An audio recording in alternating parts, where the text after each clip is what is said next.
Today I will explain chapter number 2 of macroeconomics, and today I will explain further topic related to chapter number 2. Name of chapter number 2, some basic concept of macroeconomics.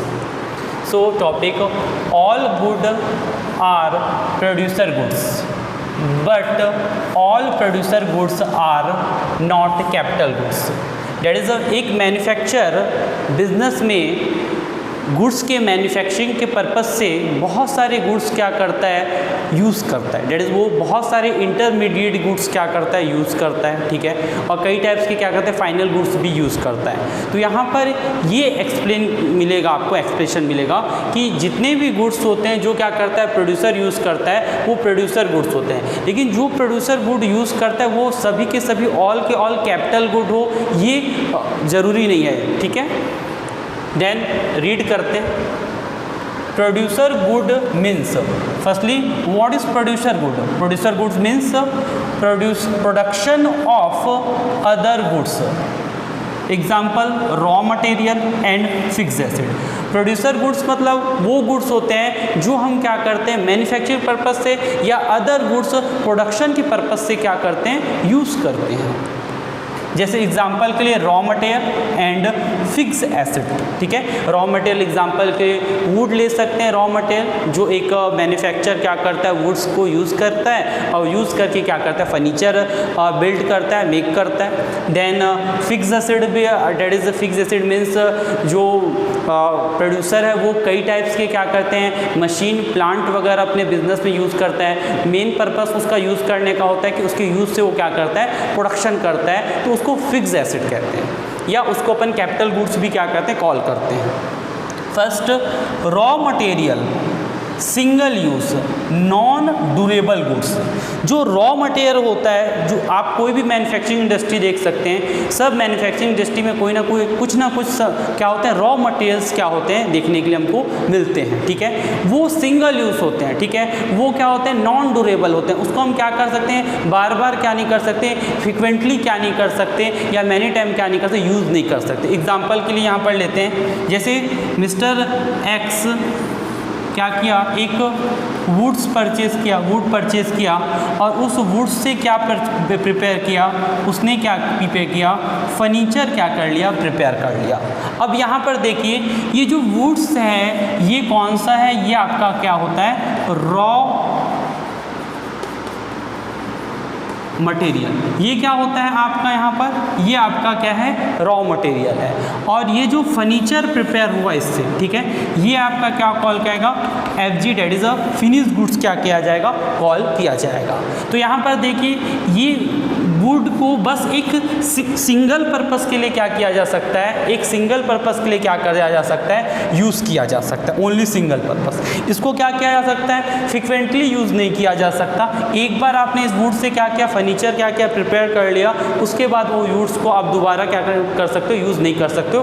तो ये क्या होता है आपका single use है, और ये क्या नहीं है आपका, ड्यूरेबल नहीं है। Then fix asset repeatedly use in process.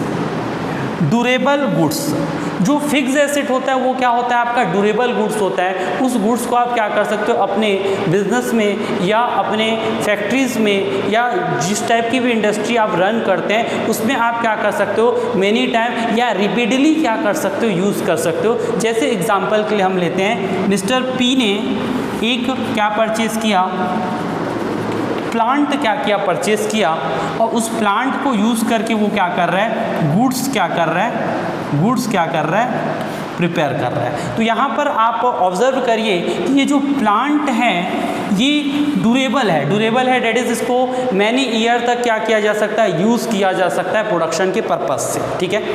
And then अपन यहाँ पर कंक्लूजन में पहुँचते हैं। हमारा पॉइंट था all goods are producer good, ठीक है। जितने भी गुड्स होते हैं प्रोड्यूसर गुड्स होते हैं। एग्जाम्पल के यहाँ पर देखिए, ये जो रॉ मटेरियल था या हमारे एग्जाम्पल में जो वुड्स था, ठीक है, उसको कनेक्ट करते हैं एग्जाम्पल से, तो वो क्या है आपका प्रोड्यूसर गुड्स है। या ये आपका प्लांट है या जो फिक्स एसेट है, ये भी आपका क्या है, या कैपिटल गुड्स या प्रोड्यूसर गुड्स है। But all producer good are not capital good. That is the capital, जितने भी प्रोड्यूसर गुड होते हैं वो कैपिटल गुड नहीं होते। डेट इज उसमें कुछ गुड ऐसे होते हैं जो जिसमें जो किसको पूरा नहीं कर पाते हैं, कैपिटल गुड्स के कैरेक्टरिस्टिक्स को फुलफिल नहीं कर पाते हैं। एग्जाम्पल के लिए यहाँ पर जो रॉ मटेरियल है ये सिंगल यूज़ कर सकते हैं, इसको हम रिपीटली यूज़ नहीं कर सकते हैं, तो ये तो आपका कैपिटल गुड नहीं है। That is do not a capital goods, ठीक है। बट ये फिक्स एसेट जो प्लांट है इसको हम रिपीटली क्या कर सकते हैं, अपने मैन्युफैक्चरिंग पर्पज से बिजनेस पे यूज़ कर सकते हैं। दैट इज़ ये एसेट अपनी क्या, ये जो एसेट होगी या ये जो हम क्या कर रहे हैं गुड्स यूज़ कर रहे हैं, ये आपका क्या होगा, कैपिटल गुड्स होगा। तो डेट इज़ ये जो यहाँ पर टेल किया गया स्टेटमेंट, ये स्टेटमेंट बिल्कुल राइट है, करेक्ट है कि जो बिजनेस में या प्रोड्यूसर जो गुड्स यूज़ करता है, पूरे गुड्स जो होते हैं वो प्रोड्यूसर गुड होते हैं, लेकिन ये ज़रूरी नहीं है, ये नेसेसरी नहीं है कि जो आप गुड्स यूज़ कर रहे हो कि वो पूरे। Second concept I will explain this chapter. First concept I explained, that name is classification of good. So second concept and component of consumption expenditure। तो इसमें हमको डिस्कस करना है कि जो कंजम्पशन एक्सपेंडिचर में क्या क्या कंपोनेंट होते हैं, कंपोनेंट है, और साथ ही साथ इसका कॉन्सेप्ट क्या है, इसके पीछे का लॉजिक क्या है, ये हमको क्या करना है, डिस्कस करना है। ठीक है। Firstly macro economics, aggregate consumption expenditure. तो हमको तो ये पता है कि जो मैक्रो इकोनॉमिक्स में रहते हैं, हम पूरी कंट्री का क्या करते हैं, होल कंट्री का क्या करते हैं, एक्सपेंडिचर लेते हैं। जस्ट लाइक इसमें भी कंजम्पशन एक्सपेंडिचर किस वे में लेना है, एग्रीगेट बेसिस पर क्या करना है, लेना है। जब हम क्या कैलकुलेट करेंगे, कंजम्पशन एक्सपेंडिचर कैलकुलेट करेंगे। कंज्यूमर कौन कौन होते हैं, ठीक है। कंज्यूमर एक हाउस होल्ड होता है, ठीक है, जो नॉर्मल पर्सन, जो पब्लिक किसी कंट्री की होती है वो हाउस होल्ड। सेकेंड, गवर्नमेंट भी होती है, उस कंट्री में गवर्नमेंट कई टाइप का वर्क करती है, तो गवर्नमेंट को भी क्या होती है, कई टाइप्स के गुड्स की क्या होती है, रिक्वायरमेंट्स होती है। देन थर्ड पर्सन होते हैं नॉन प्रॉफिट प्राइवेट इंस्टीट्यूट्स, ठीक है, जैसे जस्ट लाइक NGOs, टेम्पल्स वगैरह, गुरुद्वारा वगैरह, जो जिनका वर्क क्या है, प्रॉफिट अर्न करना नहीं होता, किसके लोगों की क्या करना होता है, वेलफेयर करना या लोगों की हेल्प करना होता है। तो डेट इज़ फर्स्ट कंज्यूमर कौन है, अपना house hold. Satisfaction of their want, तो हाउस होल्ड क्या करता है, कोई भी कम्युनिटी का कंजम्पशन क्यों करता है, अपने वांट्स को क्या करने के लिए, सेटिस्फाई करने के लिए कोई हाउस होल्ड कोई कम्युनिटी का क्या करता है, कंजम्पशन करता है। Then government good for distribution among like defence force, mid day meal etcetera. Government क्या करती है, कई टाइप्स की क्या करती है, कम्युनिटी की डिमांड करती है। क्यों डिमांड करती है, क्यों कंज्यूम करती है, क्योंकि उसको क्या करना पड़ता है, कंट्री में क्या करना पड़ता है, वेलफेयर के लिए क्या करना पड़ता है, वर्क करना पड़ता है। जस्ट एग्जाम्पल, गवर्नमेंट स्कूल या स्कूल्स वगैरह में क्या चलते हैं, मिड डे मील चलते हैं, ठीक है। तो गवर्नमेंट को क्या होती है, गवर्नमेंट उसके लिए क्या करती है, डिमांड करती है। उसी टाइप से हमारे डिफेंस फोर्स है, डिफेंस फोर्स में क्या होते हैं, कई टाइप्स के इक्विपमेंट वगैरह की रिक्वायरमेंट होती है, तो वो भी गवर्नमेंट डिमांड करती है। उसी टाइप से क्या होते हैं, गवर्नमेंट कई टाइप्स के क्या करती है, इंफ्रास्ट्रक्चर भी क्या करती है, कंट्री के अंडर डेवलप करती है। जस्ट लाइक डैम डेवलप करती है, ब्रिज वगैरह डेवलप करती है। तो गवर्नमेंट को उसमें भी क्या होते हैं, गुड्स की रिक्वायरमेंट होती है। तो गवर्नमेंट भी क्या होता है, एक टाइप का क्या है, आपका कंज्यूमर होता है। फिर नेक्स्ट आपका क्या होता है, non profit institute. Non profit institute ऐसे इंस्टीट्यूट होते हैं जिनका मेन ऑब्जेक्टिव प्रॉफिट अर्न नहीं करना होता। उनका मेन ऑब्जेक्टिव तो होता है कि लोगों को किस तरीके से लोगों की हेल्प की जाए, ठीक है। जैसे वो क्या करते हैं, चैरिटी वगैरह का क्या करते हैं, वर्क वगैरह क्या करते हैं, ठीक है। देन आपका यहाँ पर हमको देखने के लिए मिला कि 3 टाइप के क्या होते हैं, कंज्यूमर होते हैं, ठीक है। एंड हमको क्या करना है, जब हम क्या करते हैं, कंजम्पशन एक्सपेंडिचर कैलकुलेट करेंगे, तो हमको किस कंजम्पशन एक्सपेंडिचर किस बेस पर लेना है, एग्रीगेट बेस पर लेना है। तो डेट इज हाउस होल्ड जो एक्सपेंस कर रहे हैं कंजम्पशन के लिए, गवर्नमेंट जो कंजम्पशन के लिए एक्सपेंस कर रही है, और नॉन प्रॉफिट प्राइवेट इंस्टीट्यूट जो कंजम्पशन के लिए एक्सपेंडिचर कर रहे हैं। जब इन तीनों को हम क्या कर देंगे, ऐड कर देंगे, तो हमारा क्या कैलकुलेट हो जाएगा, यहाँ पर कंजम्पशन एक्सपेंडिचर क्या हो जाएगा, कैलकुलेट हो जाएगा, ठीक है। ये यहाँ पर मैंने एक फॉर्मूला लिखा है, aggregate consumption expenditure equal to consumption expenditure of household. जितने भी हाउस होल्ड कंजम्पशन कर रहे हैं, कंजम्पशन करने में एक्सपेंडिचर कर रहे हैं, उसको ऐड कर लेंगे। कंजम्पशन एक्सपेंडिचर ऑफ गवर्नमेंट, जो गवर्नमेंट क्या कर रही है कंजम्पशन एक्सपेंडिचर उसको ले लेंगे। Then consumption expenditure by non profit private institute, और साथ ही साथ जो नॉन प्रॉफिट प्राइवेट इंस्टीट्यूट जो कंजम्पशन एक्सपेंडिचर कर रहे हैं उनको ले लेंगे। जब इन तीनों को ऐड करेंगे तो हमको क्या होगा, मैक्रो इकोनॉमिक्स में क्या पता चलेगा, कंजम्पशन एक्सपेंडिचर क्या हो जाएगा, कैलकुलेट हो जाएगा। डिस्कस करेंगे हम इन्वेस्टमेंट। फर्स्टली इन्वेस्टमेंट हम जनरल वर्ड में अंडरस्टैंड करते हैं। जनरली इन्वेस्टमेंट मीन्स क्या होता है, हम किसी बिजनेस में क्या करते हैं, कोई अमाउंट इम्प्लीमेंट करते हैं, इम्प्लीमेंट करने के बाद क्या करते हैं, लगाने के बाद क्या होती है, उससे हमको क्या होती है, अर्निंग होती है। तो जो अमाउंट हमने इंट्रोड्यूस किया है उसी को अपन क्या कहते हैं, इन्वेस्टमेंट कहते हैं। ठीक है। देन यहाँ पर क्या हमको सीखने के लिए मिलेगा, अंडरस्टैंड करने के लिए मिलेगा कि इन्वेस्टमेंट के क्या कॉन्सेप्ट होते हैं और इन्वेस्टमेंट के क्या कंपोनेंट होते हैं, ये हमको क्या होगा यहाँ पर सीखने के लिए मिलेगा। ठीक है। तो फर्स्टली हम इन्वेस्टमेंट की मीनिंग देखते हैं। इन्वेस्टमेंट की मीनिंग यहाँ पर दे रखी है, increase stock of capital. Capital के स्टॉक में जो इंक्रीज हो रहा है उसी को अपन क्या कहते हैं, इन्वेस्टमेंट कहते हैं। ठीक है। यहाँ पर देखिए इसका फॉर्मूला है I = चेंज इन के। आई का मतलब यहाँ पर क्या होगा, आपका इन्वेस्टमेंट होगा। के का मीन्स क्या होगा, यहाँ पर कैपिटल स्टॉक होगा। और चेंज इन के का मीन्स क्या होता है, change in capital stock during the year. मतलब एक ईयर के अंदर जब वो ईयर रन हो रहा था तो एंड में उस पर कितना कैपिटल क्या हो गया, चेंज हो गया। ठीक है। जैसे एग्जांपल के लिए मिस्टर एक्स ने क्या किया, अपने बिजनेस में 10,000 रुपीज़ क्या किया है, कैपिटल इंट्रोड्यूस किया है। जब वो एंड होता है तो उसका कैपिटल कितना हो चुका है, 12,000 हो चुका है। जब हम 10,000 से 12,000 को माइनस कर देते तो कितना आता है, 2,000 है। तो हम यहाँ पर बोलेंगे कि ये जो 2,000 जो क्या हुआ, चेंज हुआ, यही क्या होगा, आपका इन्वेस्टमेंट होगा इस फॉर्मूले के अकॉर्डिंग टू। ठीक है। अब यहाँ पर देखिए, change in the stock of capital called capital formulation, कि change in stock of capital means क्या होता है, कैपिटल फॉर्मुलेशन। तो डेट इज यहाँ पर देखिए कितना कैपिटल फॉर्मुलेट हुआ है, 2,000 का क्या हुआ during the year capital formulate हुआ है। हमने क्या किया, एंड की कैपिटल को, डेट इज क्लोजिंग कैपिटल को ओपनिंग कैपिटल से क्या कर दिया, माइनस कर दिया है। ठीक है। Then economics as a whole, यहाँ पर हम किसकी स्टडी कर रहे हैं, मैक्रो इकोनॉमिक्स की स्टडी कर रहे हैं। तो मैक्रो इकोनॉमिक्स की स्टडी कर रहे हैं तो यहाँ पर इकोनॉमिक ऑफ होल हम क्या करते हैं, स्टडी करते हैं। Investment means total production of capital good during on accounting year. तो इन्वेस्टमेंट मतलब यहाँ पर क्या होता है कि एक ईयर के अंदर कितना आपका क्या हुआ, एक अकाउंटिंग पीरियड। अकाउंटिंग पीरियड मतलब क्या होता है, जिस पीरियड में बिजनेस क्या करता है, वर्किंग करता है, तो दैट इज जिस पीरियड में बिजनेस वर्क करता है उसी को अकाउंटिंग पीरियड बोलते हैं। तो यहाँ पर इकोनॉमिक्स जिस पीरियड में वर्क करती होगी पूरी इकोनॉमिक्स, उसी को यहाँ पर अपन क्या कहेंगे, अकाउंटिंग पीरियड क्या कहेंगे, कॉल करेंगे। तो इन्वेस्टमेंट का मतलब क्या होगा कि एक पीरियड में ड्यूरिंग द ईयर कितना कैपिटल का क्या हुआ, फॉर्मुलेशन हुआ या प्रोडक्शन हुआ टोटल, उसी को अपन क्या कहेंगे, इकोनॉमिक्स एज अ होल के लिए क्या कहेंगे, इन्वेस्टमेंट फॉर्मुलेशन कॉल करेंगे। इन्वेस्टमेंट कितने टाइप्स के होते हैं, इन्वेस्टमेंट के दो टाइप के होते हैं, दैट इज दो कंपोनेंट होते हैं। एक होता है फिक्स इन्वेस्टमेंट और एक होता है फिक्स इन्वेस्टमेंट और एक होता है आपका इन्वेंट्री इन्वेस्टमेंट। नेक्स्ट पॉइंट हम देखेंगे फिक्स इन्वेस्टमेंट।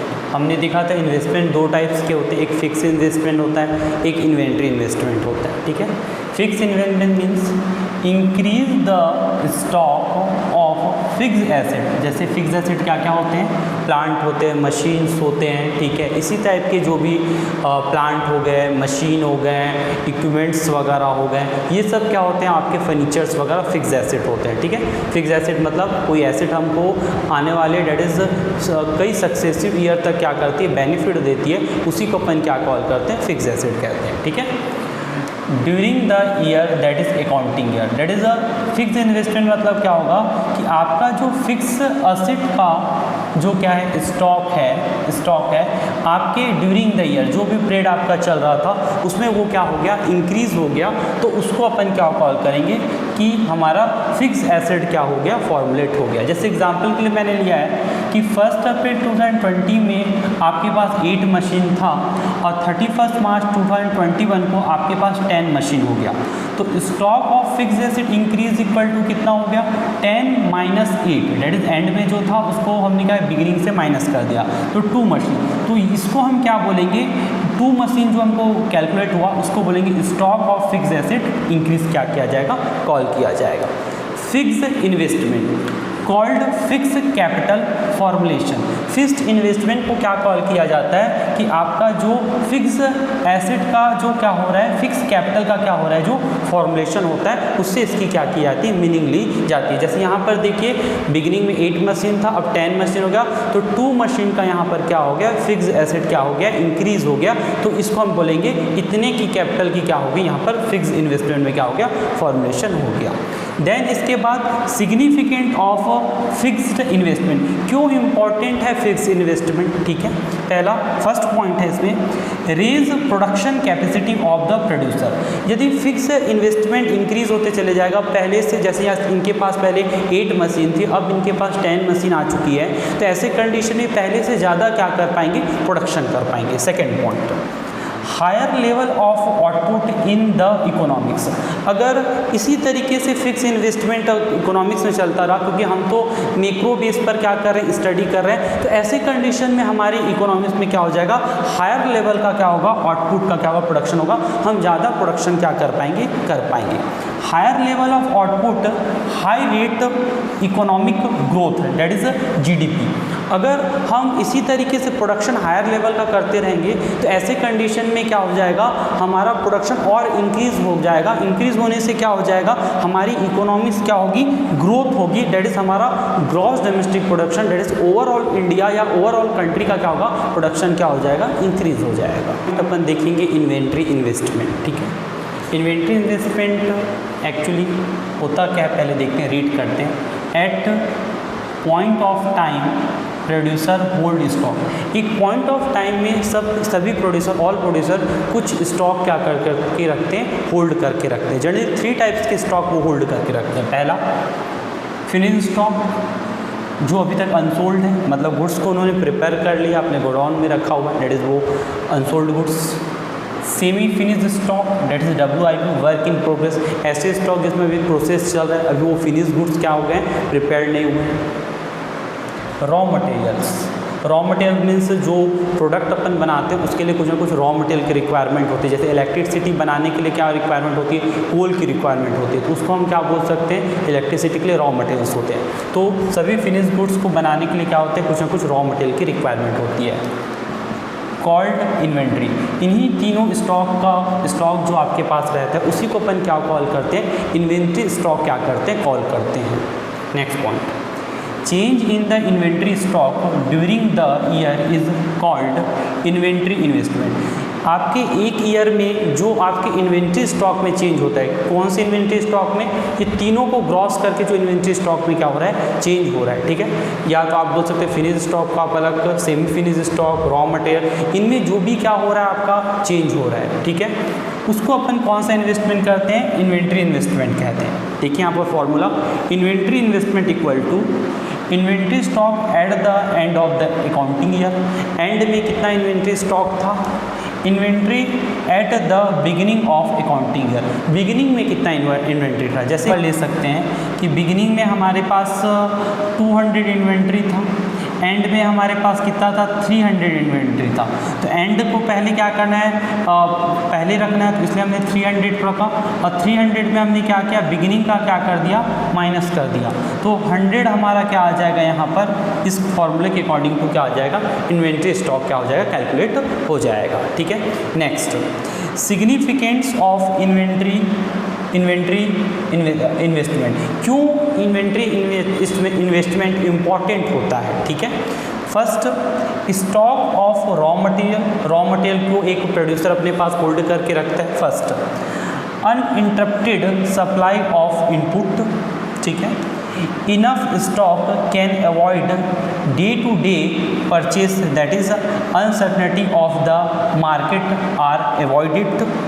तो पहला रॉ मटेरियल अपने पास होल्ड करने का पहला इंपॉर्टेंट होता है कि उसकी सप्लाई क्या हो, कंटिन्यू क्या होती रहे, इनपुट की चलती है। डेट इज उसका जो, अगर मैं इलेक्ट्रिसिटी का मैन्युफैक्चर हूँ तो कंटिन्यू मेरे को कोल मिलते रहेगा, तब ही मेरा क्या होगा, वर्किंग क्या होते रहेगा, रन होते रहेगा, या मेरी finish good that is electricity क्या होगी, बनती रहेगी। तो इसके लिए मेरे को क्या करना पड़ेगा कि मेरे को ये जो इनपुट है, जो भी मेरे को क्या होता है अपने फिनिश गुड्स को प्रिपेयर करने में यूज़ होता है, उसका स्टॉक करके रखना पड़ेगा, जिससे मेरा वर्क इन इंटरप्ट ना हो, अनइंटरप्टेड चलते रहे, कंटिन्यू चलते रहे। साथ ही साथ क्या होता है कि स्टॉक हम क्या करते हैं, डे टू डे हमको क्या करना पड़ता है, अगर हम स्टॉक नहीं रखेंगे तो हमको डे टू डे क्या करना पड़ेगा, परचेस करना पड़ेगा। तो ऐसे कंडीशन में क्या होगा, कहीं ना कहीं अनसर्टिनिटी बनी रहेगी। अगर हमको वो रॉ मटेरियल नहीं मिल पाया तो हमारा वर्किंग क्या हो जाएगा, स्टॉप हो जाएगा। इस रीज़न से भी हम क्या करते हैं, रॉ मटेरियल का क्या करते हैं, स्टॉक करके रखते हैं।